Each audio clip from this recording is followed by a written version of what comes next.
ومن أحسن قولا ممن دعا إلى الله وعمل صالحا وقال إنني من المسلمين.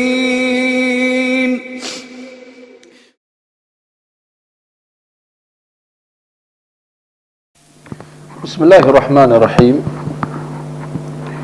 إن الحمد لله نحمده ونستعينه ونستغفره ونعوذ بالله من شرور أنفسنا ومن سيئات أعمالنا.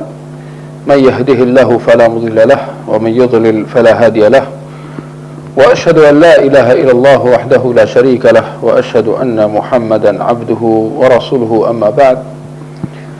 Tuan-tuan dan puan-puan muslimin muslimat yang dikasihi, bertemu kita pada kali ini untuk kita teruskan siri kuliah kita di dalam kitab Umdatul Ahkam, hadis-hadis asas dalam permasalahan fiqh,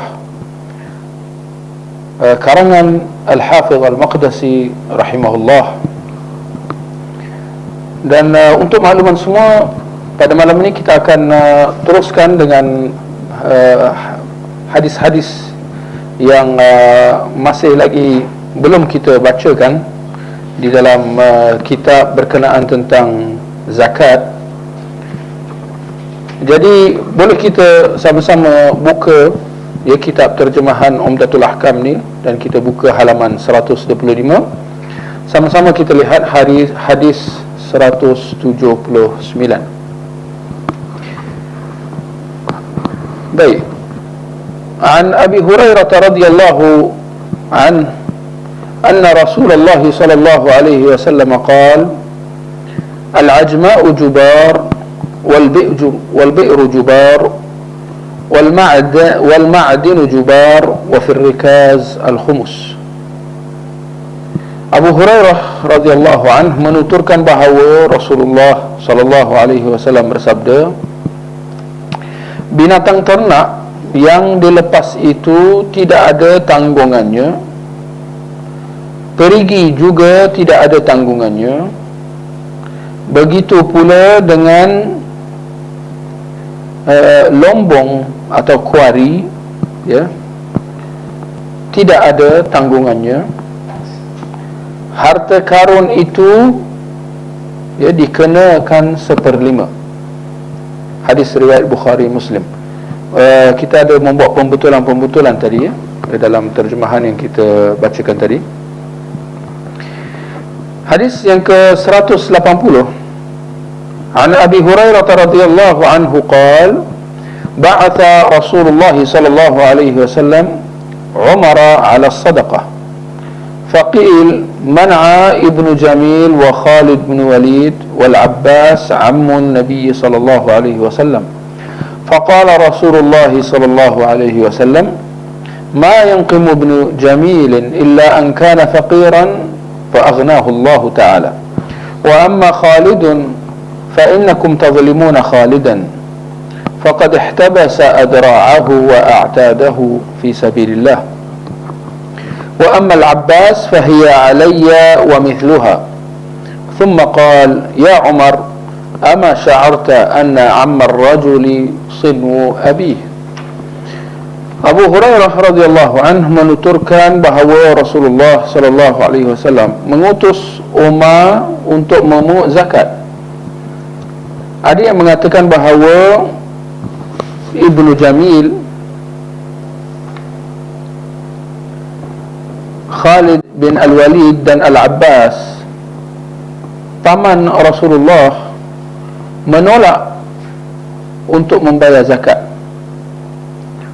Rasulullah sallallahu alaihi wasallam lantas bersabda, Ibnu Jamil tidaklah mengingkari nikmat Allah, melainkan kerana dahulunya dia adalah seorang fakir, lalu Allah Ta'ala memberikan kekayaan kepadanya.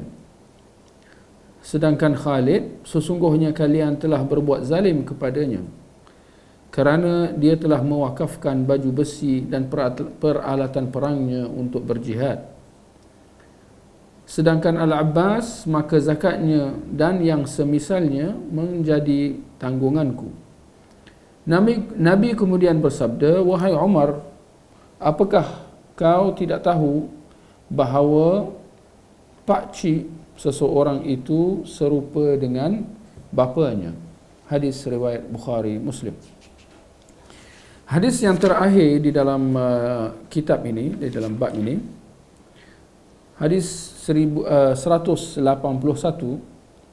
an Abdullah bin Zaid ibn Asim al-Mazini radhiyallahu anhu qala لما آفاء الله على نبيه صلى الله عليه وسلم يوم حنين قسم في الناس وفي المؤلفة قلوبهم ولم يعطي الأنصار شيئا فكأنهم وجدوا في أنفسهم إذ لم يصبهم ما أصاب الناس فخطبهم فقال يا معشر الأنصار ألم أجدكم ضلالا فهداكم الله بي وكنتم مفرقين فألفكم الله بي وعالة فأغناكم الله بي كلما قال شيئا قالوا الله ورسوله أمن قال ما يمنعكم أن تجيبوا رسول الله صلى الله عليه وسلم قال كلما قال شيئا قالوا الله ورسوله أمن قال لو شئتم لقلتم جئتنا بكذا وكذا ألا ترضون أن يذهب الناس بالشاة والبعير وتذهبون برسول الله إلى رحالكم لولا الهجرة لكنت امرأ من الأنصار ولو سلك الناس واديا وشعبا لسلكت وادي الأنصار وشعبها الأنصار شعار والناس دثار إنكم ستلقون بعدي أثرة فاصبروا حتى تلقوني على الحوض. Abdullah bin Zaid bin Asim al-Mazini radhiyallahu anhu menuturkan bahawa tatkala Allah memberikan atau mengagihkan harta rampasan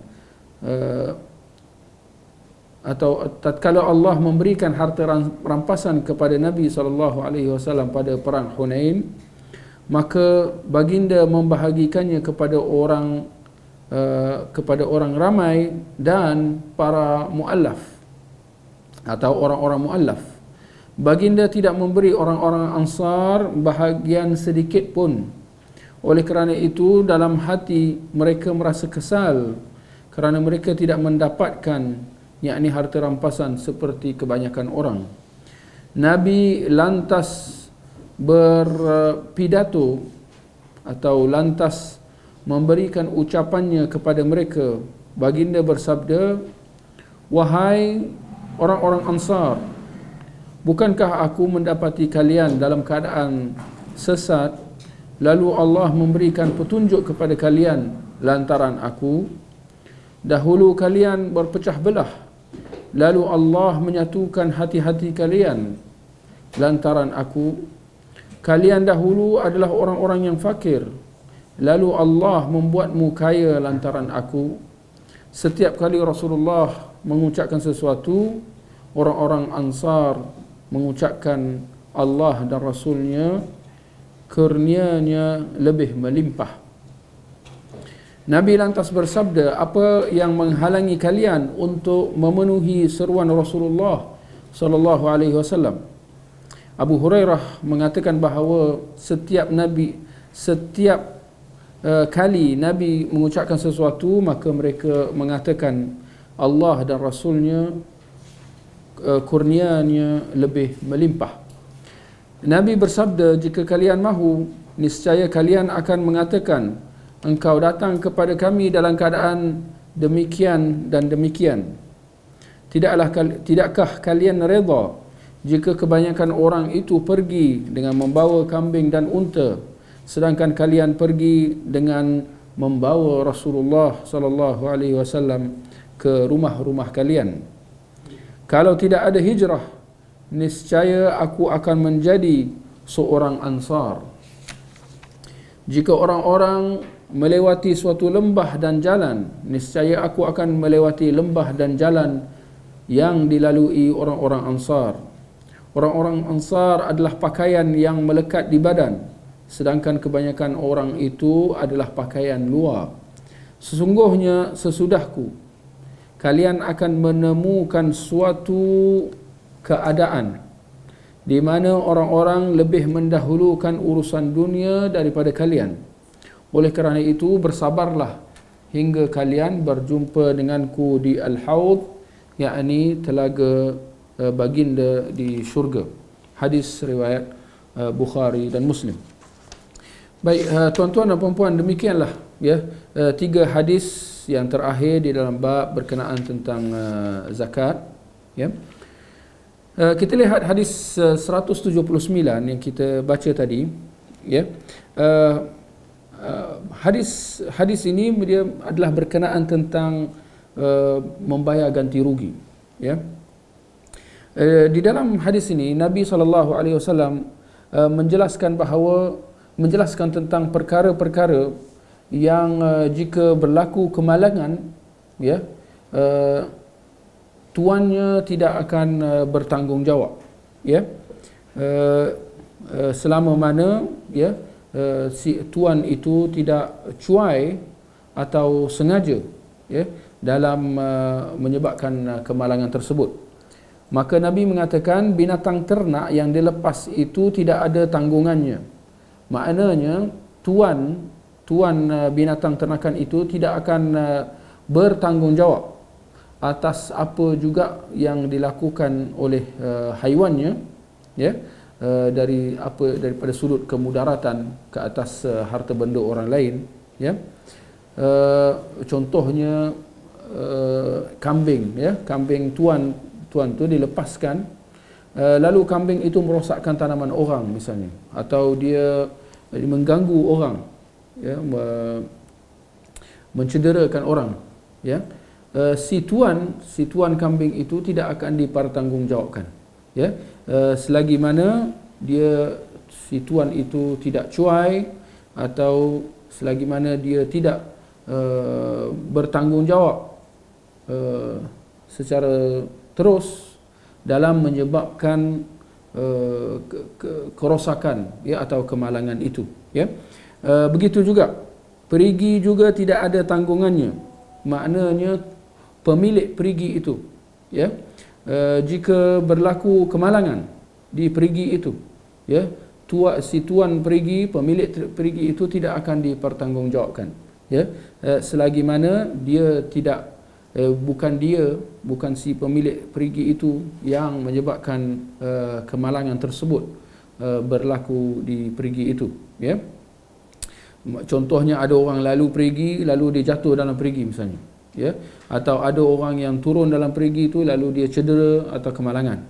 Pemilik perigi itu tidak akan dipertanggungjawabkan, ya, selagi mana, ya, kemalangan itu tidak ada hubung kait dengan pemilik perigi itu, ya, selagi mana bukan dia yang menyuruh orang itu turun dalam perigi itu, ya, dengan cara dipaksa, ya, atau dalam keadaan dia tahu bahawa perigi itu bahaya, tetapi dia memaksa seseorang itu turun dalam perigi, lalu orang itu cedera atau kemalangan, ya. Selagi tidak begitu, ya, selagi si pemilik perigi itu bukan sengaja menyebabkan kemalangan itu, ya, maka pemilik perigi itu tidak akan dipertanggungjawabkan, ya, tidak perlu membayar ganti rugi dan seumpamanya ke atas orang yang ke atas mangsa kemalangan itu, ya. Begitu pula dengan lombong atau kuari, tidak ada tanggungannya, sama juga, ya. Pemilik lombong atau kuari itu tidak akan dipertanggungjawabkan jika sekiranya berlaku apa-apa kemalangan di lombong atau kuari itu, pun sama juga, selagi mana bukan dia yang menyebabkan kemalangan itu. Kalau bukan dia yang cuai, atau bukan dia yang memaksa seseorang itu bekerja di lombong itu, sedangkan dia tahu tentang bahaya, ya, kawasan lombong itu dan sebagainya, ya. Selagi mana si pemilik lombong itu bukan sengaja, ya, atau cuai sehingga menyebabkan kemalangan, ya, pemilik lombong itu tidak akan dipertanggungjawabkan atas kemalangan yang berlaku, ya. Jika dia cuai atau dia tahu bahaya yang ada tetapi dia memaksa seseorang itu bekerja atau pergi ke lombong itu, ya, dalam keadaan gitu dia perlu bertanggungjawab dan dia akan disuruh membayar ganti rugi, ya. Lalu di hujung hadis 179 itu Nabi mengatakan harta karun itu dikenakan 1/5, ya. Ini barangkali kita kata inilah maksud petunjuk dalil yang nak disebut dalam hadis ni, kerana ini yang berkaitan tentang bab zakat yang kita sedang bicarakan, ya. Harta karun itu iaitu rikaz, ya, dikenakan 1/5. Itu yang perlu dibayar oleh orang yang menjumpai harta karun, ya. Contohnya dia menggali satu tempat, ya, tak semena-mena dia menjumpai harta karun. Syarak mengenakan 1/5, di mana dia perlu membayar 1/5 kepada pemerintah, ya. Tinggal lagi ulama ada berselisih pendapat tentang harta karun 1/5 yang perlu dikeluarkan daripadanya, kemanakah ia perlu diagihkan. Adakah ia diagihkan seperti zakat, iaitu kepada 8 asnaf zakat, atau adakah dia perlu diagihkan mengikut saluran al-fai', ya. Al-fai' adalah harta rampasan perang yang diperolehi oleh tentera Islam tanpa berperang, ya. Harta rampasan perang yang diambil daripada orang kafir, ya, tanpa berlaku peperangan, ya. Maka dalam al-fai', ya, pemerintah, ya, akan mengambil sebahagian daripada al-fai' itu untuk digunakan pada saluran yang difikir perlu, ya, mengikut kemaslahatan yang difikir, ya, yang diputuskan oleh pemerintah, ya. Maka itu dua saluran antara zakat dan al-fai'. Maka para ulama berselisih tentang harta karun ni. Kemanakah 1/5 itu perlu disalurkan? Adakah kepada asnaf zakat atau adakah ia perlu dibayar kepada pemerintah untuk pemerintah agihkan mengikut saluran yang difikir sesuai, ya.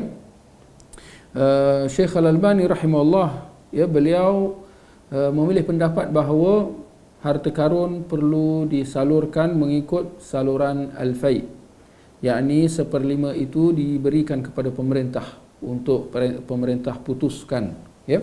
Kerana itu kita betulkan terjemahan tadi itu, ya, harta karun itu zakatnya adalah 1/5. Tidak, ya. Zakatnya itu kalau ikut satu pendapat, tetapi pendapat yang kuat, yang rajih, ya, ia bukan zakat, ya, 1/5 itu bukan zakat, sebaliknya ia adalah nisbah yang dikenakan untuk dibayar kepada pemerintah, ya, dan dibayar ikut saluran seperti al-fai', ya, iaitu harta rampasan perang tanpa berlaku peperangan, ya. Baik, tuan-tuan dan puan-puan, kita lihat hadis 180, ya. Dalam hadis 180 menceritakan tentang sebuah peristiwa di mana Rasulullah sallallahu alaihi wasallam mengutuskan Umar Al-Khattab, ya, untuk memungut zakat, ya. Maka dikatakan bahawa seorang bernama Ibnu Jamil daripada kalangan sahabat, Khalid bin Walid dan Al-Abbas, pakcik Rasulullah, dikatakan ketiga-tiga mereka enggan untuk membayar zakat, ya, apabila Umar datang nak pungut zakat daripada mereka, ya. Maka ternyata, ya, Rasulullah sallallahu alaihi wasallam mengatakan tentang orang yang pertama, iaitu Ibnu Jamil, ya. Ibnu Jamil tidaklah mengingkari nikmat Allah, melainkan kerana dahulunya dia adalah seorang fakir, lalu Allah Ta'ala memberikan kekayaan kepadanya. Maknanya Rasulullah mengkritik, ya, atau menegur perbuatan Ibnu Jamil itu, ya. Kerana Rasulullah, seperti dalam kenyataan Rasulullah tadi, ya, dahulunya dia miskin, dia fakir, ya, tetapi selepas itu Allah memberikan kekayaan kepadanya. Tetapi ternyata bahawa dia tidak menunaikan tanggungjawab, mengeluarkan sebahagian daripada kekayaan yang ada untuk bayaran zakat, ya. Maka dia tidak mensyukuri nikmat yang Allah berikan kepadanya dengan membayar zakat, ya. Itu maksud kenyataan Nabi terhadap Ibnu Jamil. Sedangkan Khalid, Nabi mengatakan, sesungguhnya kalian telah berbuat zalim kepadanya kerana dia telah mewakafkan baju besi dan peralatan perangnya untuk berjihad. Maknanya, ya, Khalid ibn Walid dia tidak ada zakat yang perlu dia keluarkan. Kerana apa? Kerana harta yang ada padanya dia telah wakafkan untuk jihad, ya. Maka kerana itu, ya, dia tidak perlu untuk nak membayar zakat, ya, atas harta yang dimilikinya itu. Kerana harta yang dimilikinya itu, ya, telah pun beliau wakafkan untuk jihad, ya. Itu maksudnya, ya. Sedangkan Al-Abbas, maka zakatnya dan yang semisalnya menjadi tanggunganku, ya. Ini tentang orang yang ketiga, iaitu pakcik Nabi SAW, ya, di mana Rasulullah SAW mengatakan bahawa, menjelaskan kepada Umar Al-Khattab bahawa baginda yang akan menanggung, ya, bayaran zakat pakciknya, ya. Lalu Nabi mengatakan, wahai Umar, ya, tidakkah kau tahu bahawa pakcik seseorang itu serupa dengan bapanya? Maknanya Nabi mengumpamakan Al-Abbas, pakcik baginda, ya, sebagai bapanya, ya. Maknanya Rasulullah, ya, akan bertanggungjawab terhadap Al-Abbas kerana Al-Abbas adalah seperti bapa Nabi SAW sendiri, ya. Baik, kalau kita lihat, dapat kita ambil beberapa faedah, ya, daripada hadis 180 ini. Yang pertamanya adalah tentang anjuran, ya, pemerintah untuk mengutus pengutip zakat, ya, di mana kita lihat Rasulullah melantik Umar Al-Khattab untuk mengutip zakat, ya. Keduanya, dibolehkan untuk pengutip zakat untuk mengadu, ya, kepada pemerintah tentang sesiapa yang enggan membayar zakat, ya. Yang ketiga, celaan, ya, daripada hadis ini dapat kita ambil celaan atas orang yang mengingkari nikmat Allah, yang tidak mengeluarkan zakat daripada harta yang Allah telah kurniakan kepadanya, ya.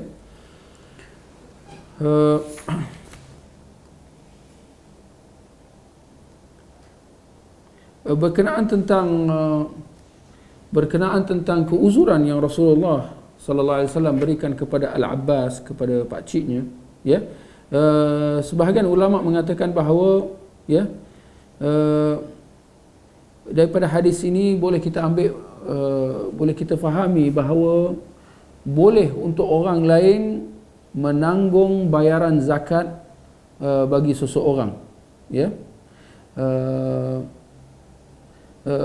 Atau sebahagian yang lain mengatakan bahawa ada kemungkinan besar ini kerana, ya, Rasulullah, ya, telah pun membayar zakat bagi Al-Abbas pada tahun yang sebelumnya, ya. Nabi dah membayar bagi pihak pakciknya Al-Abbas itu, ya, bagi 2 tahun berturut-turut. Yang ini Nabi dah bayar sebelum tu lagi, ya. Ini antara sebahagian pendapat para ulama lah tentang kenyataan Rasulullah, ya, berkenaan tentang pakciknya Al-Abbas, ya, yang enggan membayar zakat, ya. Juga faedah yang dapat kita ambil daripada hadis ini adalah tentang kedudukan pakcik seseorang, ya. Dia adalah sama martabat dengan bapa, ya. Pakcik adalah satu martabat dengan bapa bagi seseorang, ya. Baik. Kita lihat hadis yang terakhir yang kita bacakan tadi, hadis 171. Hadis ini agak menarik. Dia menceritakan tentang peristiwa peperangan Hunain, ya, yang berlaku pada tahun 8 Hijrah, ya, sudah pembukaan kota Mekah antara orang Islam dan orang-orang musyrikin, ya, di suatu tempat bernama Hunain. Hunain ini merujuk kepada sebuah lembah dalam perjalanan daripada Mekah ke Taif, di mana orang-orang musyrikin telah kalah, ya, dalam peperangan ini, membuatkan orang Islam memperoleh harta rampasan perang yang sangat banyak. Dan dalam peperangan Hunain ini, ya, di antara mereka yang turut serta dalam peperangan bersama dengan Rasulullah adalah tokoh-tokoh kabilah-kabilah Arab yang baru memeluk Islam, sedang hati mereka belum lagi kuat, ya, imannya, ya. Maka Rasulullah memutuskan untuk memberikan harta rampasan perang itu, ya, kepada mereka, kepada tokoh-tokoh kabilah ini, atas alasan untuk menguatkan iman mereka, untuk membuatkan mereka lebih orang kata apa, supaya hati mereka lebih cinta kepada Islam, ya, yang baru mereka anuti. Dan ternyata Rasulullah, ya, tidak memberikan bahagian rampasan perang itu kepada golongan Ansar, ya, memandangkan bahawa Rasulullah mengetahui bahawa orang-orang Ansar ini iman mereka sudah kuat, ya, dan teguh, tidak seperti tokoh-tokoh kabilah Arab yang baru masuk Islam ni. Maka Rasulullah melihat tidak ada perlu untuk nak memberikan kepada mereka harta rampasan al-fai itu, ya, kepada orang-orang Ansar. Tetapi itulah, ya, apabila orang-orang Ansar melihat pembahagian harta rampasan perang diberikan kepada selain daripada mereka, sedangkan mereka telah turut serta dalam peperangan, ya, maka mereka terasa, ya, terasa hati. Dan apabila Rasulullah, ya, mengetahui akan keadaan orang Ansar, ya, di situ Nabi, ya, memanggil mereka dan memberikan ucapan mereka yang cukup, memberikan ucapan baginda yang cukup memberi kesan kepada mereka, ya, di mana Nabi mengatakan, wahai orang-orang Ansar, ya, bukankah aku mendapati kalian, ya, dalam keadaan sesat, lalu Allah memberikan petunjuk kepada kalian lantaran aku, ya. Dahulu kalian berpecah belah, lalu Allah menyatukan hati-hati kalian lantaran aku, ya, kerana aku. Kalian dahulu adalah orang-orang yang fakir, lalu Allah membuatmu kaya lantaran aku, ya. Lantaran peperangan-peperangan yang mereka turut serta bersama dengan Rasulullah, ya, di mana mereka telah memperoleh harta-harta rampasan, ya, maka membuatkan mereka kaya, ya. Ternyata kita lihat bagaimana adab, ya, orang-orang Ansar, ya, apabila Nabi menyebutkan kurniaan-kurniaan Allah atas mereka, ya, adakah mereka kufur, mengingkarinya ataupun bagaimana, ya. Ternyata bahawa golongan Ansar adalah orang yang berhati mulia, ya. Mereka mengatakan Allah dan Rasulnya kurniaannya lebih melimpah. Maksudnya kurniaan yang Allah telah berikan kepada mereka melimpah ruah, ya. Maka di situ Nabi mengatakan, apa yang menghalangi kalian untuk memenuhi seruan Rasulullah? Maknanya untuk terus tetap bersama dengan Rasulullah dan tunduk dengan apa yang telah diputuskan oleh baginda sallallahu alaihi wasallam, ya. Ternyata bahawa orang-orang Ansar, ya, mendengar apa yang disebutkan oleh Rasulullah, mereka menyahut, ya, apa yang Nabi sebutkan. Lalu Nabi mengatakan, jika kalian mahu, niscaya kalian akan mengatakan engkau datang kepada kami dan dalam keadaan demikian dan demikian. Maknanya orang-orang Ansar boleh saja untuk mereka nak mengungkit, ya, kebaikan-kebaikan mereka kepada Rasulullah, ya. Tetapi apalah sangat, ya, yang kebaikan mereka berbanding dengan nikmat yang Allah telah berikan ke atas mereka melalui Rasulullah, ya. Nak mengatakan bahawa orang Ansar tidak mengungkit apa yang mereka telah korbankan, kepada Rasulullah. Lalu Nabi mengatakan, tidakkah kalian reda jika kebanyakan orang pergi dengan membawa kambing unta sedangkan kalian pulang dengan membawa Rasulullah? Itu beza antara tokoh-tokoh Arab, tokoh-tokoh kabilah tadi dengan orang-orang Ansar. Nabi berikan mereka kambing dan unta, yang ini daripada kekayaan dunia. Nabi nak mengingatkan orang-orang Ansar tentang beza antara apa yang tokoh-tokoh kabilah ni bawa pulang dengan apa yang orang-orang Ansar bawa pulang bersama dengan mereka. Nak mengatakan bahawa sebenarnya hakikatnya tidak ada tolok bandingannya apa yang orang-orang Ansar bawa pulang, iaitu mereka membawa pulang ke Madinah Rasulullah sallallahu alaihi wasallam, ya. Dan itu adalah satu kurniaan yang cukup besar ke atas mereka, ya. Lalu Nabi mengatakan, kalau tidak ada hijrah, niscaya aku akan menjadi seorang Ansar. Ini begitu sikap kasih sayang Rasulullah ke atas orang-orang Ansar, sehingga Nabi ingin menjadi, ya, sebahagian daripada mereka. Jadi ini adalah satu pengiktirafan yang cukup tinggi, ya, ke atas orang-orang Ansar, ya, daripada Rasulullah sallallahu alaihi wasallam. Lalu Nabi tekankan lagi, jika orang-orang melewati satu lembah dan jalan, niscaya aku akan melewati lembah dan jalan yang dilalui oleh orang-orang Ansar. Nak mengatakan bahawa kebersamaan Rasulullah dengan orang-orang Ansar, ya, berbanding dengan orang-orang lain. Sekali lagi, ini adalah satu pengiktirafan, ya, Rasulullah ke atas kelebihan dan kemuliaan, ya, orang-orang Ansar Madinah, ya. Lalu Nabi mengatakan orang-orang Ansar adalah pakaian yang melekat di badan. Maknanya ini satu, ya, pembungaan bahasa, ya, balaghah, di mana Nabi mengumpamakan orang-orang Ansar dengan pakaian dalam. Maknanya pakaian yang penting atau yang apa orang kata intipati sesuatu, ya. Orang-orang Ansar adalah pakaian yang melekat di badan, sedangkan kebanyakan orang lain pakaian mereka adalah pakaian luar. Maknanya mereka adalah luaran sahaja. Adapun orang Ansar, mereka adalah intipati sesuatu itu atau intipati Islam itu, ya. Akhirnya di hujung pesanan Nabi kepada orang-orang Ansar, baginda mengatakan, sesungguhnya sesudahku kalian akan menemukan ujian, ya, keadaan di mana orang-orang lebih mendahulukan urusan dunia daripada kalian.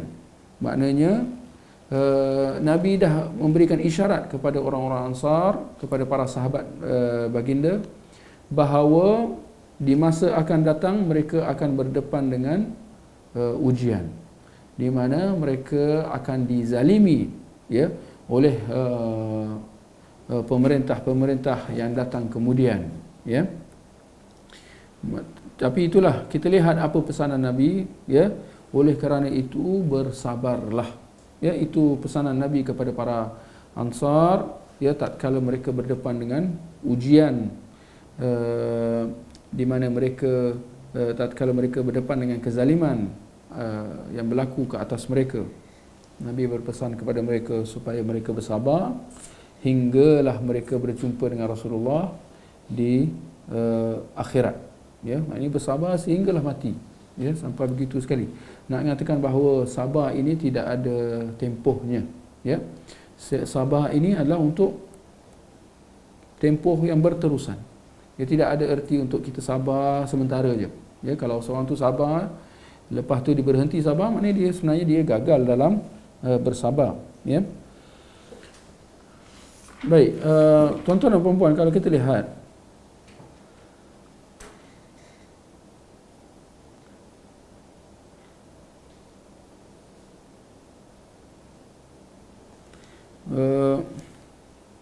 itulah, ya, hadis-hadis yang dibawakan oleh penulis Al-Hafidh Al-Maqdisi dalam kitab berkenaan tentang zakat ini, ya.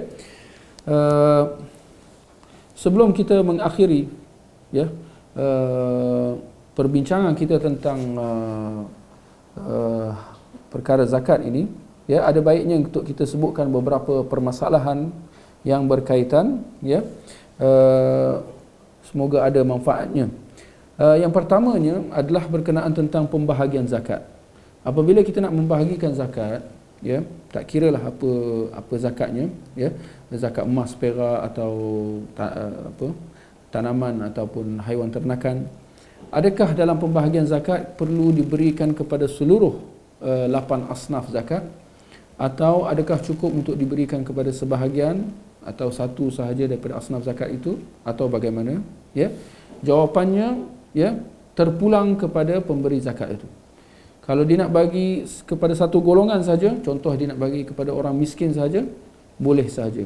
Atau dia nak bagi kepada orang mu'alaf saja, terpulang kepadanya.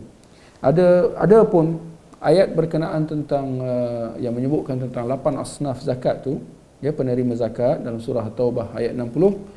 Ayat tersebut sekadar menjelaskan tentang 8 asnaf zakat yang berhak untuk menerima zakat. Ayat tersebut sama sekali tidak mewajibkan untuk setiap kali nak keluarkan zakat perlu diberikan kepada setiap satu daripada 8 asnaf zakat itu, ya. Baik.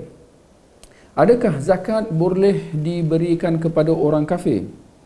Ya, adakah zakat boleh diagihkan kepada orang kafir, ya?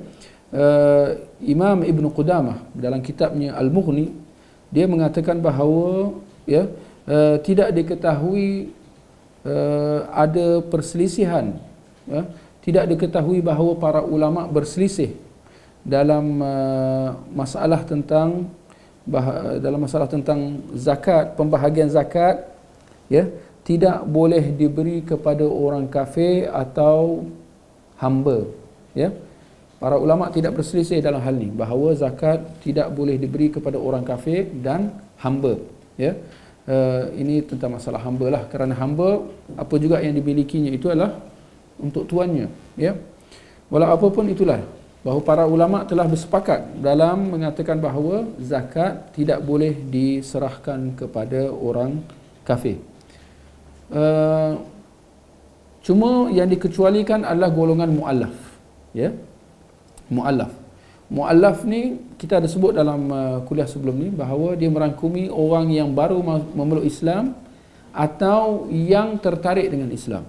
Kedua-dua mereka, ya, sebagaimana yang dijelaskan oleh para ulama, ya, juga termasuk Syekh Uthaymin, mereka mengatakan bahawa kedua-dua berhak atau layak untuk menerima zakat, ya. Baik, ada pun sedekah, ya, tadi berkenaan tentang zakat. Zakat adalah harta yang wajib dikeluarkan. Adapun sedekah, ya, Syekh Al-Albani rahimahullah mengatakan bahawa dibolehkan kita bersedekah kepada orang kafir. Kalau zakat tak boleh, ya. Tapi sedekah dibolehkan, ya, berdasarkan keumuman firman Allah dalam surah Al-Insan ayat yang kedua, wa yut'imuna at-ta'ama 'ala hubbihi miskinan wa yatiman wa asira. Dan mereka, yakni orang-orang yang beriman, mereka memberi makan, ya, kepada mereka memberi makan atas dasar cinta, ya, kepada orang-orang miskin, yatim dan orang-orang yang tebusan, yang tertawan, ya. Maka diumumkan di situ mereka memberi makan, yakni sedekah makanan kepada orang miskin, diumumkan. Maknanya di situ merangkumi orang Islam ataupun orang kafir berdasarkan kaedah al-ibrah bi'umum al-lafz, ya. Dalil itu kembali kepada keumuman lafaz itu, ya. Selagi mana tidak ada pengkhususan, maka lafaz itu kekal pada keumumannya, ya. Juga berkenaan tentang masalah mengeluarkan zakat, ya. Perlu kita ambil maklum bahawa zakat tidak boleh diserahkan kepada golongan yang di bawah tanggungan kita, ya. Zakat tidak boleh diserahkan kepada golongan yang di bawah tanggungan kita, ya. Daripada kalangan ya, anak-anak, ya, isteri, ya, atau kedua orang tua, jika si anak itu menanggung menanggung nafkah mereka, maka anak kita tidak boleh menerima zakat kita, ya. Begitu juga dengan si isteri, dia tidak boleh menerima zakat kita, ataupun kedua orang tua, ya, tidak boleh menerima zakat kita sekiranya mereka orang miskin dan kita memikul tanggungjawab nafkah mereka, ya. Begitu juga anak perempuan, ya, andai kata ada seorang itu mempunyai anak perempuan yang kaya, ya, anak perempuan yang kaya itu tidak boleh menyerahkan zakatnya kepada orang tuanya, ya, jika sekiranya orang tuanya miskin, ya, kerana dalam keadaan itu si anak, tak kira lelaki atau perempuan, bertanggungjawab untuk membayar nafkah, ya, kepada orang tuanya, ya. Jadi sama ada orang tua menanggung nafkah si anak yang dah besar dan dewasa, atau bahkan kalau dia dah kahwin sekalipun, jika sekiranya si anak itu miskin, ya, dan berkeperluan, maka si bapa berkewajipan untuk menanggung nafkah si anak itu, walaupun kalau dia dah besar dan dah kahwin, ya.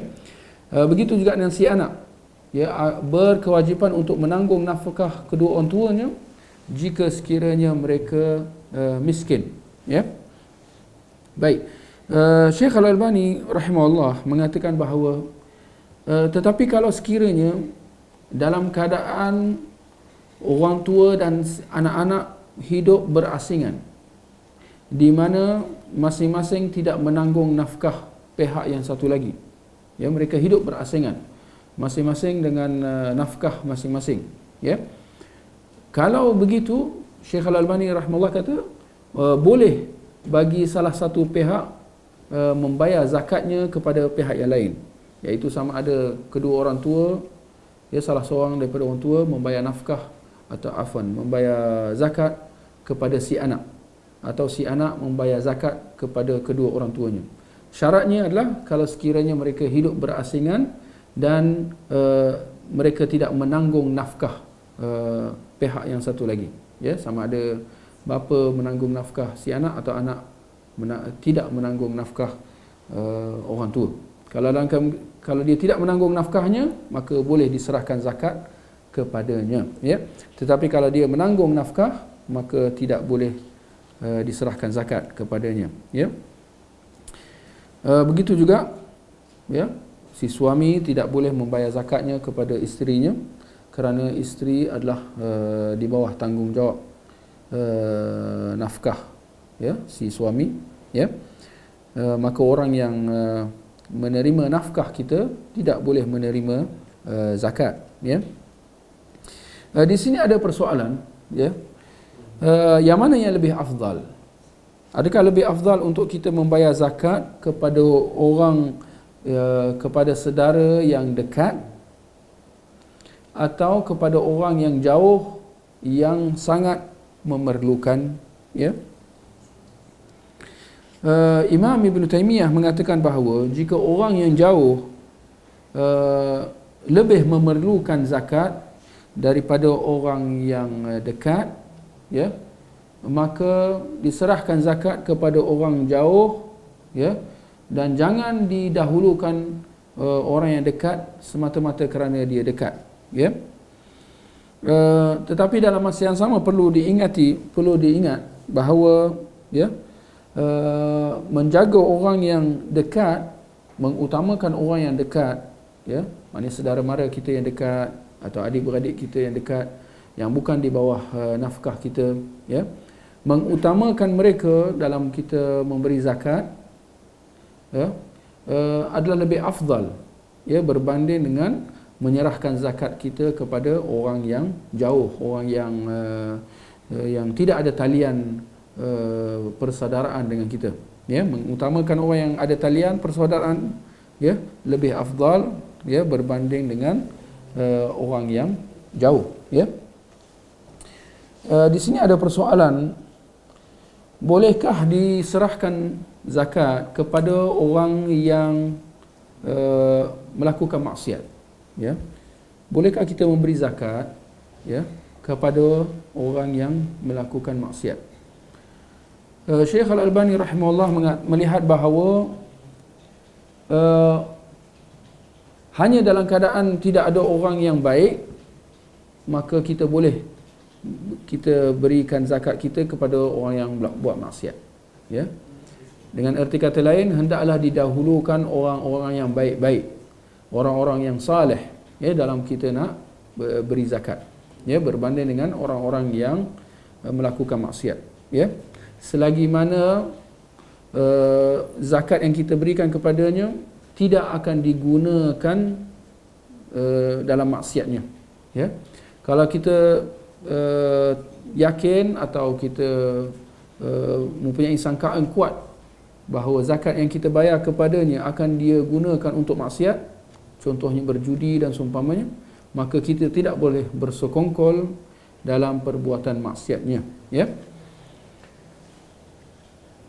Adakah dibolehkan untuk kita meniagakan atau melaburkan harta anak-anak yatim? Ya. Kita sebagai penjaga anak-anak yatim, ya, adakah kita dibolehkan untuk melabur harta anak-anak yatim? Ya. Di sini para ulama menyatakan bahawa dibolehkan untuk kita melaburkan harta anak yatim, untuk kita kembangkan harta anak yatim, jika pada sangkaan kuat kita akan ada keuntungan, dan jika sekiranya kita akan menanggung kerugian jika berlaku. Ya. Jika tidak boleh ya untuk dilaburkan, kerana itu akan membawa kerugian ya kepada anak-anak yatim itu. Ya. Adapun persoalan tentang bolehkah kita memindahkan harta zakat, atau bolehkah kita membayar zakat di luar kawasan? Kadang-kadang persoalan ini sering timbul. Ya. Contohnya kita tinggal di Malaysia atau kita tinggal di Kuala Lumpur, bolehkah kita memindahkan zakat atau kita bayar zakat di luar kawasan, di luar Kuala Lumpur, kita bayar di tempat yang lain, atau kita bayar ke luar negara? Ya. Tidak dinafikan bahawa asalnya atau afdalnya bayaran zakat hendaklah dilakukan di tempat kita berada. Dengan erti kata lain, kita dahulukan penduduk setempat di tempat kita tinggal. Ya. Ya. Berbanding dengan orang di luar. Ya. Berdasarkan hadis yang pertama sekali dalam bab tentang zakat ni, di mana ya Rasulullah sallallahu alaihi wasallam mengatakan bahawa ya Allah mewajibkan zakat diambil daripada orang kaya mereka dan dikembalikan kepada orang-orang fakir daripada kalangan mereka. Ya, jadi ini asalnya. Orang kaya di satu tempat, ya, mereka membantu orang-orang miskin di tempat mereka sendiri. Ya. Jadi orang kaya membantu orang miskin di sesuatu tempat itu. Bukan orang kaya itu ya mengutamakan orang miskin di kawasan lain, di tempat lain. Ya, kerana itu jelas akan membuatkan orang miskin di tempat itu merasa iri hati, ya, merasa cemburu mengapa mereka disisihkan, ya, sedangkan mereka tinggal bersama. Ya. Jadi hal ini perlu kita ambil maklumlah, ya. Jangan sampai ya berlaku ibarat, ya,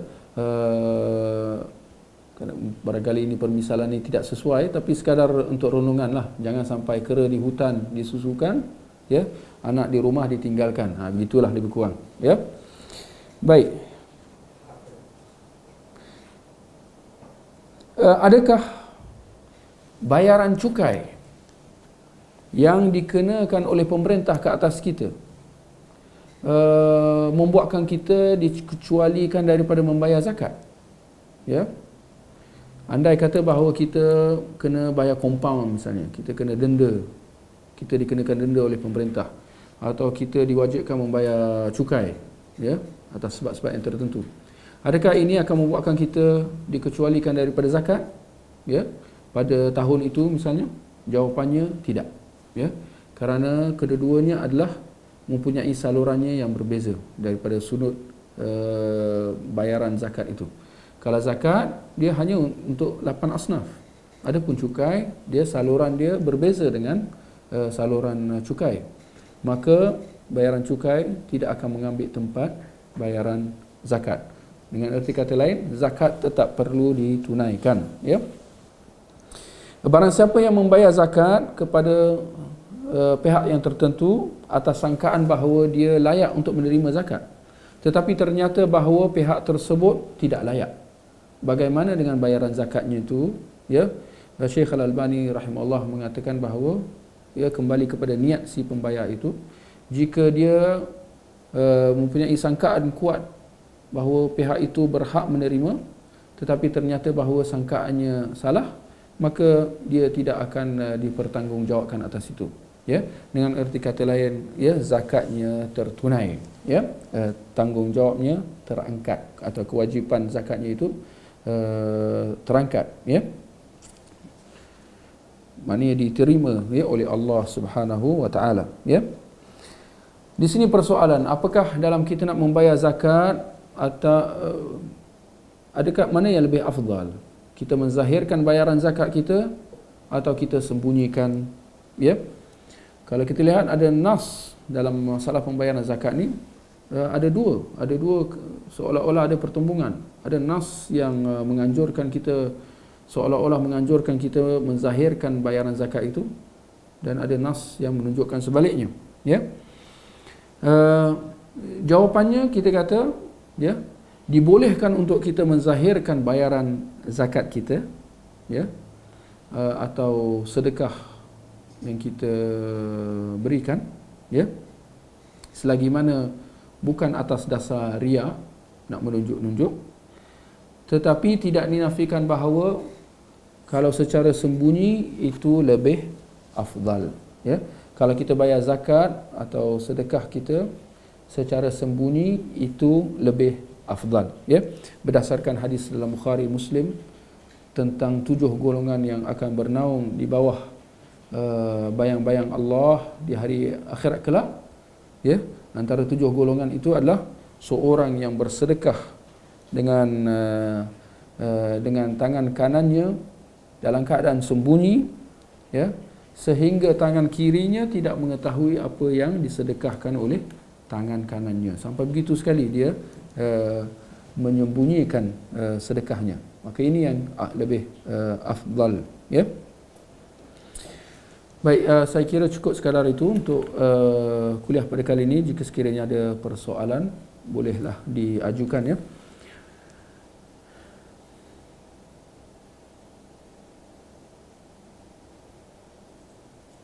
Di sini ada persoalan, ya.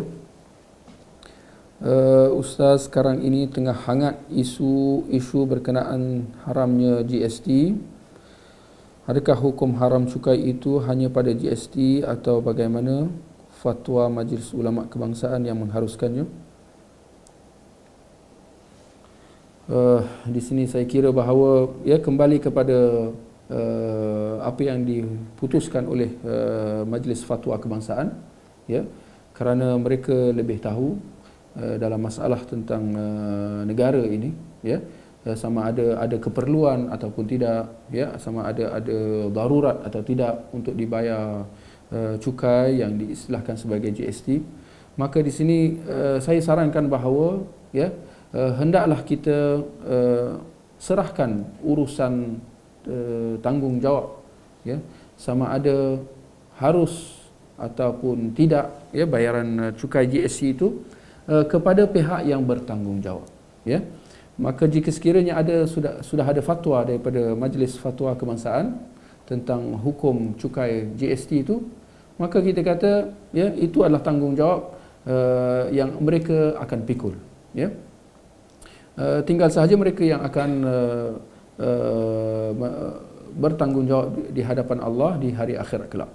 Jika fatwanya betul, ya, maka mereka akan mendapat pahala, dan jika salah, mereka akan menanggung akibatnya. Saya kira bahawa kita sebagai rakyat biasa, ya, yang mana maklumat, ya, untuk kita nak putuskan sama ada cukai itu harus ataupun haram, ya. Kita tidak ada maklumat-maklumat yang diperlukan, ya, untuk kita nak menghukum cukai GST itu, ya. Sedangkan dalam kita nak menghukum sesuatu itu, ya, sebagaimana kaedah mengatakan al-hukmu bisyai' far'un an tasawwurih, ya, menghukum sesuatu adalah sebahagian daripada kita memahami perkara itu. Maka kalau sekiranya kita tidak mempunyai maklumat-maklumat yang secukupnya, ya, tentang sesuatu permasalahan itu, atau dalam masalah GST ni, selagi mana kita tidak ada maklumat-maklumat yang diperlukan, ya, berkenaan tentang GST ni, ya, tentang kewajarannya, tentang keperluan ia dikenakan, ya, selagi mana kita tidak ada maklumat-maklumat yang diperlukan ini, maka kita tidak boleh menghukum, ya, atas masalah GST ini. Dan sama sekali dalam masalah kita nak menghukum, kita tidak boleh menghukum atas dasar sangka-sangka, apatah lagi atas dasar buruk sangka, ya, terhadap pemerintah. Jika kita sudah berburuk sangka dengan pemerintah, maka ini tidak akan ada kesudahannya, ya. Maka selagi mana kita ada persepsi buruk, ya, terhadap pemerintah kita, maka akhirnya apa juga yang dilakukan oleh pemerintah kita akan tidak akan setuju dengannya. Dan ini adalah satu yang tidak baik, ya, bagi dalam hubungan antara rakyat dengan pemerintah. Ini tidak akan memberi sebarang manfaat, ya, sama ada kepada kita ataupun kepada negara secara keseluruhan. Maka akhirnya kita kata, ya, hendaklah kita jadikan Al-Quran dan hadis sebagai pedoman kita, ya. Dan dalam masalah hubungan rakyat dengan pemerintah, hadis-hadis Nabi SAW cukup terang, ya, cukup jelas, mengatakan bahawa alaikum bis-sam'i wa ta'ah, hendaklah kamu mendengar dan patuh, ya. Bahkan dalam riwayat Imam Muslim, ya, Nabi sehingga mengatakan wa in daraba dhahrak wa akhadha malak, walaupun dia memukul belakang engkau dan dia merampas harta engkau. Sampai begitu sekali. Isma' wa ati', Nabi kata, hendaklah kamu dengar dan hendaklah kamu patuh. Maka kalau itu yang diputuskan oleh pemerintah bahawa kita perlu membayar cukai, ya, maka dalam keadaan kita rela ataupun terpaksa, hendaklah kita membayarnya, ya. Dan soal hukum itu, ya, itu adalah itu adalah satu tanggungjawab yang akan dipikul oleh pemerintah, ya, di hadapan Allah Subhanahu wa taala. Adapun kita, tanggungjawab kita adalah untuk kita dengar dan patuh, dan jangan sekali-kali kita bertindak atau bersikap seperti golongan Khawarij yang zikir harian mereka adalah kerajaan zalim. Ini adalah satu yang tidak baik buat diri kita ataupun masyarakat Islam secara keseluruhan dan negara, ya, secara umumnya. Wallahu a'lam. Di sini ada persoalan, di masjid ada tabung derma rakyat Palestin. Bolehkah seseorang itu menyumbang ke dalam tabung tersebut dengan niat sumbangan itu sebagai zakat bagi dirinya, ya?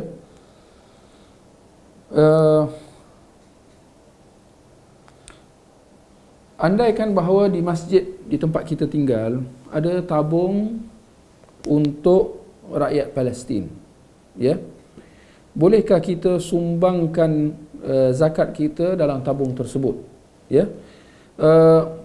Pertamanya, ya, hendaklah kita memastikan dahulu tentang tabung Palestin tersebut, ke manakah ia akan disalurkan, ya. Kerana jangan kita lupa bahawa dalam masalah zakat, dia hanya boleh disalurkan kepada 8 asnaf sahaja. Maka jika sekiranya kita sudah dapat pastikan daripada pihak yang mengutip derma itu bahawa mereka akan serahkan kepada 8 asnaf zakat daripada kalangan rakyat Palestin, maka dibolehkan. Tetapi jika kita tidak pasti, ya, kerana ada kemungkinan bahawa tabung itu akan digunakan untuk urusan lain bagi rakyat Palestin secara umum. Maknanya bukan hanya untuk 8 asnaf saja, boleh jadi ada tujuan yang lain, ya, untuk maslahat rakyat Palestin, Ya. Maka kalau kita dapat pastikan bahawa ia akan disalurkan kepada 8 asnaf penerima zakat daripada kalangan rakyat Palestin, maka dalam keadaan itu baru dibolehkan untuk kita membayar zakat kita dalam tabung tersebut, ya. Jika tidak, maka tidak boleh kita bayar zakat kita dengan cara seperti itu, ya. Di sini ada persoalan, asnaf fi sabilillah difahami sangat umum hari ini. Adakah asnaf fi sabilillah merujuk kepada golongan tertentu atau sebaliknya? Ya, perkara ini kita dah sebut dalam kuliah sebelum ni. Ya.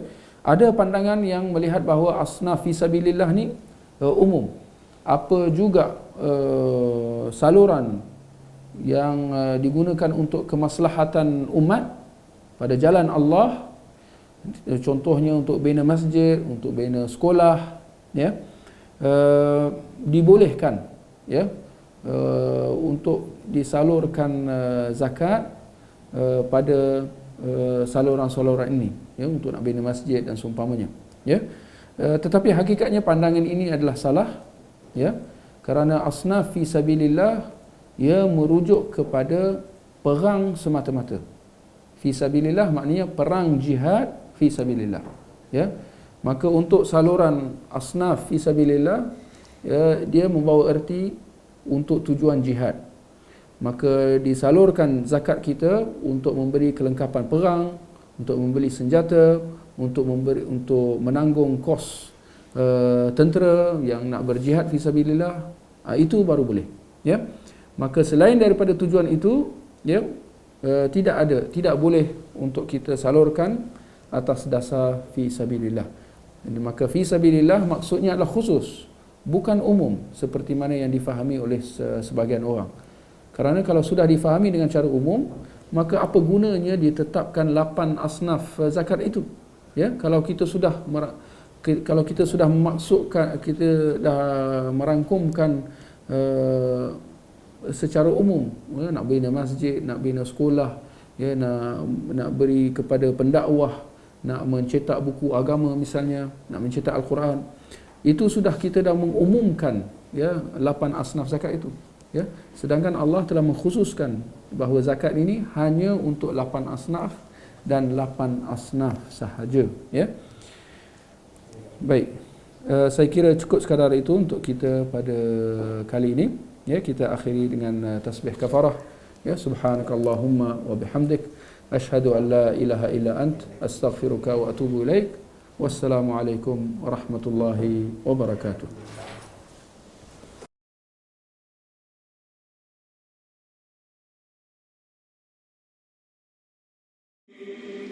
ومن أحسن قولا ممن دعا إلى الله وعمل صالحا وقال إنني من المسلمين.